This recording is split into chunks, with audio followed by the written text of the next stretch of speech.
ದಿನ ಸಬ್ಜೆಕ್ಟ್ ಏನಂದ್ರೆ ತಮ್ಮೆಲ್ರಿಗೂ ಗೊತ್ತಿದ್ದಂಗೆ ರಾಜ್ಯದಲ್ಲಿ ಇಡೀ ರಾಜ್ಯಾದ್ಯಂತ ಒಂದು ಅಲೆ ಎದ್ದಿದೆ. ಏನದು ಅಲೆ ಅಂದ್ರೆ ಅಲ್ಪಸಂಖ್ಯಾತರ ವಿಭಾಗದಲ್ಲಿ ಅಲ್ಪಸಂಖ್ಯಾತರ ನಾಯಕರಾಗಿರುವಂತಹ ನಮ್ಮ BZ ಜಮೀರ್ ಅಹ್ಮದ್ ಅಣ್ಣನವರಿಗೆ ಮೊದಲನೇ ಕಂತಿನಲ್ಲಿ ಸಚಿವ ಸ್ಥಾನ ಕೊಟ್ಟಿಲ್ಲ. ನಮ್ಮ ನಿರೀಕ್ಷೆ, ನಮ್ಮೆಲ್ಲರ ನಿರೀಕ್ಷೆ ಅವರು ಈ ರಾಜ್ಯದ ಉಪಮುಖ್ಯಮಂತ್ರಿಗಳಾಗುತ್ತೇವೆ ಅಂತ ನಾವೆಲ್ಲ ಅನ್ಕೊಂಡಿದ್ವಿ. ಹಾಗೂ ಇದೇ ರೀತಿ ನಮ್ಮ ನಸೀರ್ ಅಹ್ಮದ್ ಅವರು MLC ನಸೀರ್ ಅಹ್ಮದ್ ಸರ್ ಅವ್ರಿಗೆ ಪ್ರತ್ಯೇಕತೆ ಮತ್ತೆ MLC ಸೀಟ್ ಕೊಡೋ ಒಂದು ನಿರೀಕ್ಷೆ ಇತ್ತು. ಆದ್ರೆ ಈ ಎರಡೂ ವಿಚಾರಗಳು ಅತ್ಯಂತ ನೋವಿನ ಸಂಗತಿ. ಇಡೀ ಸಮುದಾಯಕ್ಕೆ ಕರ್ನಾಟಕ ರಾಜ್ಯಾದ್ಯಂತ ಅಲ್ಪಸಂಖ್ಯಾತರು, ಹಿಂದುಳಿದ ವರ್ಗದವರು, ದೀನದಲಿತರ ನಾಯಕರು, ಆಶಾಕಿರಣವಂತಹರು, ಎಲ್ಲಾ ಸಮಾಜವನ್ನು ಒಗ್ಗೂಟಿ ತಗೊಳ್ಳುವಂತಹ ಜಮೀರ್ ಅಹ್ಮದ್ ಅವರಿಗೆ ಇವತ್ತು ಕಾಂಗ್ರೆಸ್ ಪಕ್ಷ ಸಚಿವ ಸ್ಥಾನ ಕೊಡುವುದಲ್ಲಿ ನಿರಾಕರಿಸಿದೆ.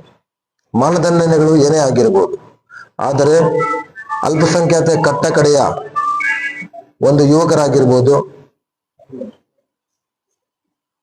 ಮಹಿಳೆಯರಾಗಿರ್ಬೋದು, ದಲಿತರಾಗಿರ್ಬೋದು, ಇವರೆಲ್ರಿಗೂ ಬಹಳ ನೋವಾಗಿದೆ.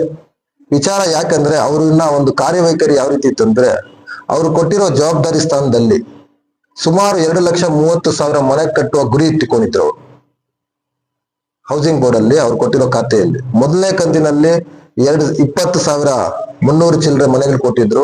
ಹುಬ್ಳಿಯಲ್ಲಿ ಕಾರ್ಯಕ್ರಮ ಆದಾಗ 40,000 ಮನೆಗಳು ಹಸ್ತಾಂತರ ಮಾಡಿದ್ರು.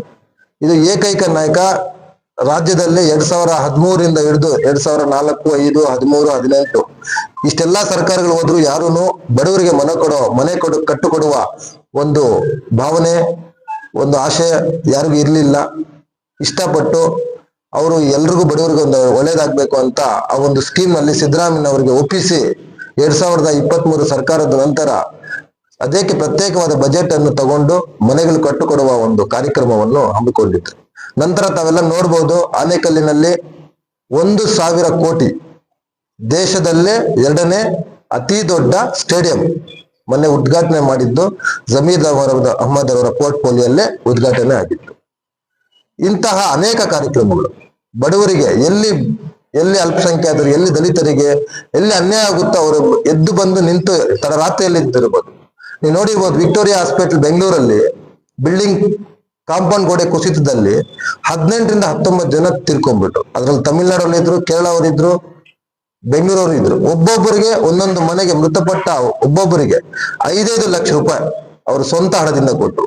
ಇದು ಯಾಕೆ ಕೊಟ್ರು ಅಂದ್ರೆ ಅವರ ಒಂದು ವೈಯಕ್ತಿಕ ಹಣದಲ್ಲಿ ಕೊಟ್ಟಿದ್ರು, ಸಂಘಟನೆ ಮಾಡೋ ಉದ್ದೇಶದಿಂದ ಕೊಟ್ಟಿರೋದು. ಬಳ್ಳಾರಿಯಲ್ಲಿ ತಾವು ನೋಡ್ಬೋದು, ಒಂದು ಫೈರಿಂಗ್ ಅಲ್ಲಿ ಒಬ್ಬ ಕಾಂಗ್ರೆಸ್ ಕಾರ್ಯಕರ್ತ ಸಾವಪ್ಪಿದ. ಹೆಂಗಾಯ್ತು ಅಂತ ತನಿಖೆ ಆಗ್ತದೆ, ಅದು ಬೇರೆ ಪ್ರಶ್ನೆ. ಆದ್ರೆ ಇವ್ರು ಹೋಗ್ಬಿಟ್ಟು ತಮ್ಮೆಲ್ಲರೂ ಮಾಧ್ಯಮದಲ್ಲಿ ಗೊತ್ತಿರ್ಬೋದು, ಒಂದು ದೊಡ್ಡ ಅಮೌಂಟ್ ಎಲ್ಲ ಕೊಟ್ರು. ಅದ್ರ ಬಗ್ಗೆ ಒಬ್ಬ BJP ಅವರು ಒಂದು ಕಂಪ್ಲೇಂಟ್, ಇಡಿಗೂ ಕಂಪ್ಲೇಂಟ್ ಕೊಟ್ಟು 25 ಲಕ್ಷ ರೂಪಾಯಿ ಕೊಟ್ಬಿಟ್ಟಿದ್ದಾರೆ ಜಮೀರ್ ಅಣ್ಣವರು, ಹಾರ್ಡ್ ಕ್ಯಾಶ್ ಕೊಡಬಾರ್ದು ಆ ರೀತಿ ಎಲ್ಲ ಅಂತ. ಈ ತರ ಬಹಳ ಎಕ್ಸಾಂಪಲ್ಸ್ ಇದೆ ಅವರು ಮಾಡಿರೋ ಈ ರಾಜ್ಯದಲ್ಲಿ ಕೆಲಸಗಳಿಗೆ. ಇದೆಲ್ಲ ಮಾಡೋ ಉದ್ದೇಶ ಏನು?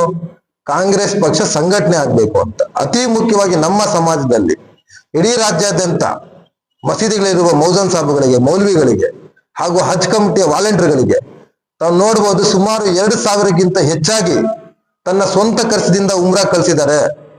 ಒಬ್ಬೊಬ್ಬ ವ್ಯಕ್ತಿ ಕಳಿಸ್ಬೇಕಂದ್ರೂ ಏನಿಲ್ಲ ಅಂದ್ರೆ 60,000 ಖರ್ಚು ಬರುತ್ತೆ. ಇವತ್ತು ಹಜ್ ಭವನದಲ್ಲಿ ಹಜ್ ಕ್ಯಾಂಪ್ ನಡೆದಾಗ ಲಕ್ಷಾಂತರ ಜನ ತಮ್ಮ ಒಂದು ಮನೆಯವರು ಯಾರು ಹಜ್ಗೆ ಹೋಗ್ತಾರೆ ಅವ್ರು ಸಂಬಂಧಿಕರು ಬಿಡೋ ಬಂದಾಗ 2 ಹೊತ್ತಿನ ಊಟ ತನ್ನ ಸ್ವಂತ ಹಣದಲ್ಲಿ ಹಜ್ ಕ್ಯಾಂಪಲ್ಲಿ ಹಾಕ್ಸ್ತಾರೆ. ಈ ತರ ಬಹಳ ವಿಚಾರ. ಮೈಸೂರಿನಲ್ಲಿ ಒಬ್ಬ ಚಿಕ್ಕ ಹೆಣ್ಣು ಮಗು ತಾನು ಬಂದು ತನಗೇನೋ ಆಪರೇಷನ್ ಆಗ್ಬೇಕಂತ 16 ಲಕ್ಷ ರೂಪಾಯಿ, ಕವಿತನ ಹುಡುಗಿ ಹೆಸರು, ಚಿಕ್ಕ ಮಗು ಹೆಸರು, 16 ಲಕ್ಷ ರೂಪಾಯಿ ತನ್ನ ವೈಯಕ್ತಿಕ ದುಡ್ಡಿಂದ ಕೊಟ್ಟಿದ್ದಾರೆ.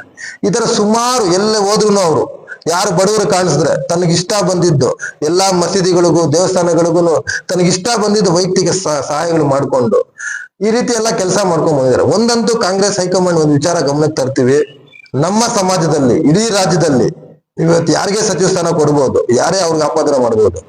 ನಮ್ಮ ಸಮಾಜದ ಮತಗಳನ್ನು ಕ್ರೋಢೀಕರಿಸುವ ವ್ಯಕ್ತಿ, ಮಾಸ್ ಲೀಡರ್ ಯಾರಾದ್ರೂ ಇದಾರಂದ್ರೆ ಏಕೈಕ ನಾಯಕ ಜಮೀರ್ ಅಹ್ಮದ್. ಅವ್ರ ಬೆನ್ನೆಲುಬಿಗೆ ಒಂದು ಕೆಲಸ ಮಾಡಕ್ಕೆ ಅವರಿಗೆ ಸಹಕಾರ ಕೊಟ್ಟಿರುವಂತಹ ವ್ಯಕ್ತಿ ಯಾರಾದಿದ್ರೆ ನಸೀರ್ ಅಹ್ಮದ್ ಅವರು. ತಮಗ್ ಗೊತ್ತಿದೆ 2023ರಲ್ಲಿ ಇಡೀ ರಾಜ್ಯಾದ್ಯಂತ ಫತ್ವೆಗಳನ್ನು ಹಜರತ್ಗಳನ್ನು 4 ಸುನ್ನಿ ತಬ್ಲೀಕಿ ಅಹ್ಲೆ ಹದೀಸ್ ಇಂತಹ ಮೌಲ್ವಿಗಳನ್ನ ಕೂರಿಸಿ ಒಂದು ಬೇಸ್ಮೆಂಟ್ ತಂದಂತ ವ್ಯಕ್ತಿ ಯಾರಾದ್ರೂ ಇದಾರೆ ಅಂದ್ರೆ ಎಲೆಕ್ಷನ್ ಪರ್ಪಸ್ ಆಗಿ ಜಮೀರ್ ಅಹಮದ್ ನಸೀರ್ ಅಹಮದ್ ಅವ್ರು ಇಬ್ರೆ. ಇದು ದಯವಿಟ್ಟು ನೀವು ಅರ್ಥ ಮಾಡ್ಕೊಬೇಕು. ರಾಜ್ಯಾದ್ಯಂತ ಮಸೀದಿಗಳಲ್ಲಿ ಹೇಳಿ, ನಮಾಜಿನಲ್ಲಿ ಶುಕ್ರವಾರ ಹೊತ್ತು ನಮಾಜ್ಗಳಲ್ಲಿ ಬಯಾನ್ ಕೊಡಿಸು 95% ಅಷ್ಟು ಭಾಗದಷ್ಟು ವೋಟ್ ಬೀಳೋ ಕಾರಣಕ್ಕೆ ಕಾಂಗ್ರೆಸ್ ಪಕ್ಷಕ್ಕೆ 2023 ಕೆಲಸ ಮಾಡಿರೋ ವ್ಯಕ್ತಿಗಳಂದ್ರೆ ಜಮೀರ್ ಅಹಮದ್ ನಸೀರ್ ಅಹಮದ್. ಜಮೀರ್ ಅಹಮದ್ ಅವ್ರು ಇಂತಹ ವ್ಯಕ್ತಿಗಳಿಗೆ ನೀವು ಇವತ್ತು ಯಾವ್ದೋ ಒಂದು ಸಣ್ಣ ಆರ್ಟಿಫಿಷಿಯಲ್ ಆಡಿಯೋ ಮುಖಾಂತರ ಒಂದು ಯಾವ್ದೋ ಬಂದಿರೋದಕ್ಕೆ ಒಂದು ಅವರಿಗೆ ಡೆಪ್ಟಿ ಸಿಎಂ ಪೋಸ್ಟ್ ಆಗ್ಬೋದು, ಸಚಿವ ಸ್ಥಾನ ಆಗ್ಬೇಕು ತಪ್ಪಿಸ್ತೀರಂದ್ರೆ ಇದು ಬಹಳ ದೊಡ್ಡ ಆಕ್ಷೇಪಣೆ. ದಯವಿಟ್ಟು ನಿಮ್ಮಲ್ಲಿ ನಾವು ಒತ್ತಡ ಮಾಡ್ತೀವಿ. ನಜೀರ್ ಅಹಮದ್ ಅವ್ರಿಗೂ ಮುಂದಿನ ದಿನಗಳಲ್ಲಿ ಒಳ್ಳೆ ಸ್ಥಾನಮಾನ ಕೊಡಬೇಕು. ಜಮೀರ್ ಅಹಮದ್ ಅವ್ರಿಗಂತೂ ಡೆಪ್ಟಿ ಸಿಎಂ ಮಾಡ್ಬೇಕು.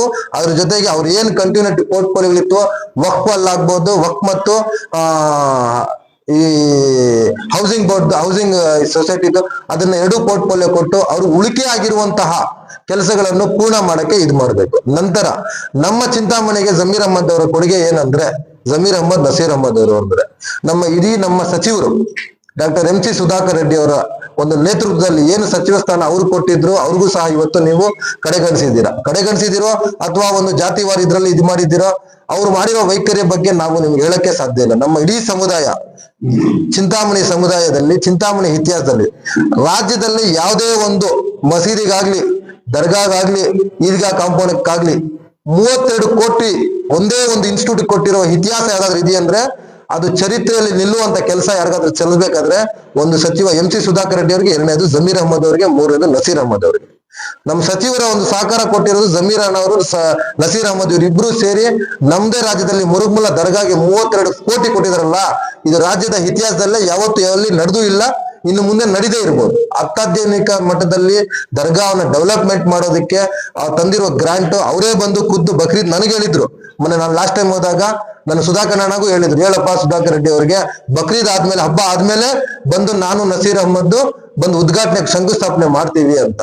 ಇಂಥ ಪರಿಸ್ಥಿತಿಯಲ್ಲಿ ಇದ್ದಾಗ ನಮ್ಮ ಸುಧಾಕರ್ ರೆಡ್ಡಿ ಅನ್ನೋರ್ಗೂ ಸಚಿವ ಸ್ಥಾನ ಕೊಟ್ಟಿಲ್ಲ, ಜಮೀರ್ ಅಣ್ಣವ್ರಿಗೂ ಸಚಿವ ಸ್ಥಾನ ಕೊಟ್ಟಿಲ್ಲ, ನಸೀರ್ ಅಹಮದ್ ಅವ್ರದ್ದು ಕಂಟಿನ್ಯೂ ಇದ್ದ ಆ ಒಂದು MLC ಪೋಸ್ಟ್ ಅನ್ನು ನೀವು ಕೊಟ್ಟಿಲ್ಲ.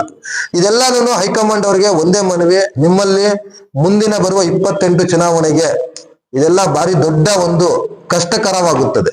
ಸಂಘಟನೆ ಮಾಡೋದಕ್ಕಾಗ್ಬೋದು, ವೋಟ್ ತಗೊಳಕ್ಕಾಗ್ಬೋದು, ವೋಟ್ ಕ್ರೋಢೀಕರಣ ಮಾಡಕ್ಕಾಗ್ಬೋದು, ಎಲ್ಲ all constituencies, not only 224 constituency ಮೈನಾರಿಟೀಸ್ಗೆ ನೋವಿದೆ. ಯಾರು ವ್ಯಕ್ತಪಡಿಸದೇ ಇರ್ಬೋದು, ಆಯಾ ಸಂಬಂಧಪಟ್ಟ ಕೆಲ ನಾಯಕಗಳಿಗೆ ಅಲ್ಲಿರೋ ಲೋಕಲ್ ಪ್ರಾಬ್ಲಮ್ಗಳಿಗೆ ಮೈನಾರಿಟೀಸ್ ವ್ಯಕ್ತಪಡಿಸದೇ ಇರ್ಬೋದು, ಆದ್ರೆ ಮನಸ್ಸಿನಲ್ಲಿ ನೋವಿದೆ. ದಯವಿಟ್ಟು ನಮ್ಮಲ್ಲಿ ಮನವಿ ಮಾಡ್ತೀವಿ, ಈ ವಿಚಾರ ನಿಮ್ಮ ಗಮನಕ್ಕೆ ತರಬಯಸ್ತೀವಿ. ಅವ್ರನ್ನ ಮುಂದಿನ ಕಂತಿನಲ್ಲಿ ಸುಧಾಕರ್ ಆಗ್ಬೋದು, ಜಮೀರ್ ಅಣ್ಣನಾಗ್ಬೋದು, ನಸೀರ್ ಅಹಮದ್ ಅವ್ರಿಗಾಗ್ಬೋದು, ಈ ಎಲ್ಲರಿಗೂನು ಮುಂದಿನ ಅವಧಿಯಲ್ಲಿ ಸಚಿವ ಸ್ಥಾನ ಕೊಡ್ಬೇಕಂತ ಕಾಂಗ್ರೆಸ್ ಪಕ್ಷದಲ್ಲಿ ಒತ್ತಾಯ ಮಾಡ್ತೀವಿ. ಇಂಪಾರ್ಟೆಂಟ್ ಸಮುದಾಯ ಅಂದ್ರೆ ಈಗ ತಾವು ನೋಡ್ತಾ ಇರ್ಬೋದು, 2-3 ದಿನದಿಂದ ಒಬ್ಬ ಸಚಿವರು, ಹಿರಿಯ ಸಚಿವರು ಬೆಂಗಳೂರಿನಲ್ಲಿ ರಾಮಲಿಂಗಾರೆಡ್ಡಿ ಸಾಹೇಬ್ರು ತನಗೆ ಇಷ್ಟ ಕೊಟ್ಟಿರೋ ಖಾತೆ ಪಟ್ಟಿಲ್ಲ ಅಂತ ರಾಜೀನಾಮೆ ಕೊಡಬೇಕು. ಇವತ್ತು ಅವರಿಗೆ ಒಪ್ಸೋದಿಕ್ಕೆ ಇಡೀ ಹೈಕಮಾಂಡ್, ಮುಖ್ಯಮಂತ್ರಿಗಳು, ಹಿರಿಯ ಸಚಿವರು ಎಲ್ಲರೂ ಅವ್ರ ಬಗ್ಗೆ ತಾವು ಹೆಸರಿತ್ತಾ ಇದ್ದಾರೆ. ರಾಜ್ಯಾದ್ಯಂತ ಕೊಪ್ಪಳದಿಂದ ಹಿಡಿದು ಬಳ್ಳಾರಿ, ಹಾಸನ್ನು, ಹಾವೇರಿ, ಮಂಡ್ಯ, ಮೈಸೂರು, ಬೆಂಗಳೂರು ನಗರ, ತುಮಕೂರು, ಚಿಕ್ಕಬಳ್ಳಾಪುರ, ಗೌರಿಬಿದನೂರು, ಕೋಲಾರ, ಎಲ್ಲಾ ಕಡೆ ರಾಜ್ಯಾದ್ಯಂತ ಜಮೀರ್ ಅಹಮದ್, ನಸೀರ್ ಅಹಮದ್ ಅವ್ರ ಬಗ್ಗೆ ಪ್ರತಿಭಟನೆ ನಡೀತಾ ಇದ್ದಾರೆ. ನೀವು ಅವ್ರನ್ನ ಕರೆಸಿ ಮಾತಾಡಿ, ಏನಾಗಿದೆ ನಿಮ್ಮ ಜವಾಬ್ದಾರಿ, ನಾವು ನಿಮ್ಮನ್ನ ಮುಂದಿನ ದಿನದಲ್ಲಿ ಇರ್ತೀವಿ ಅಂತ. ಎಲ್ಲಾ ಸಮಾಜಕ್ಕೂ ತಾವು ಜೊತೆಗೆ ತಗೊಂಡು ಹೋಗ್ಬೇಕು. ಒಂದೇ ಸಮಾಜದಿಂದ ಎಲ್ಲೂ ಯಾವುದೇ ಸರ್ಕಾರ ಬರಕ್ ಸಾಧ್ಯ ಇಲ್ಲ. ಎಲ್ಲಾ ಸಮಾಜಗಳು ಇರಬೇಕು. ನಾವು ನಿಮಗೆ ಬೇರೆ ಯಾರಿಗೆ ಯಾವ ರೀತಿ ಯಾವ ಗೌರವ ಕೊಡ್ತಿರೋ ಅದೇ ಗೌರವ ನಮ್ಮ ಸಮಾಜದ ವ್ಯಕ್ತಿಗಳಿಗೂ, ನಮ್ಮ ಸಮಾಜದ ನಮಗೆ ನಿಂತಿರುವಂತಹ ನಾಯಕರುಗಳಿಗೂ ಗೌರವ ಕೊಡ್ಬೇಕು, ಅವ್ರಿಗೆ ಒಂದು ಸ್ಥಾನಮಾನ ಕೊಡ್ಬೇಕಂತ ನಮ್ಮ ಮನವಿ. ಪ್ಲಸ್ ನಮ್ಮ ಸಚಿವರಿಗೆ ಯಾಕೆ ಕೊಡ್ಬೇಕಂತ ಅವರು ವರ್ಕ್ ಪ್ರೋಗ್ರೆಸ್ ಕಾರ್ಡ್ ಅನ್ನೋದು ಒಂದು ಇರುತ್ತೆ. ಈಗಾಗಲೇ AICCL ಕೊಟ್ಟಿದೆ, KPCCL ಇದೆ. ಅದನ್ನ ಪರಿಗಣಿಸಿ ಸುಧಾಕರ್ ರೆಡ್ಡಿ ಅವರು ಯಾವ ರೀತಿ ತಮ್ಮ ಕೊಟ್ಟಿರೋ ಜವಾಬ್ದಾರಿ ನಿರ್ವಹಿಸಿದ್ದಾರೆ, ಯಾವ ರೀತಿ ಒಂದೊಂದು ಒಳ್ಳೆ ಉನ್ನತ ಶಿಕ್ಷಣ ಸಚಿವ ಸ್ಥಾನದಲ್ಲಿ ಒಳ್ಳೆ ಮಾರ್ಪಾಡುಗಳು ತಂದಿದ್ದಾರೆ. ಆ ಮಾರ್ಪಾಡುಗಳು ಏನು ಅಂತ ಪರಿಗಣಿಸಿ ಇನ್ನ ಪೂರ್ಣ ಮಾಡೋದಿದೆ. ಆ ಒಂದು ಕಾರಣಕ್ಕೂ ಅವರಿಗೆ ಸಚಿವ ಸ್ಥಾನ ಕೊಡ್ಬೇಕಂತ ಅದನ್ನು ಸಹ ನಾವು ಒತ್ತಾಯ ಮಾಡ್ತೀವಿ.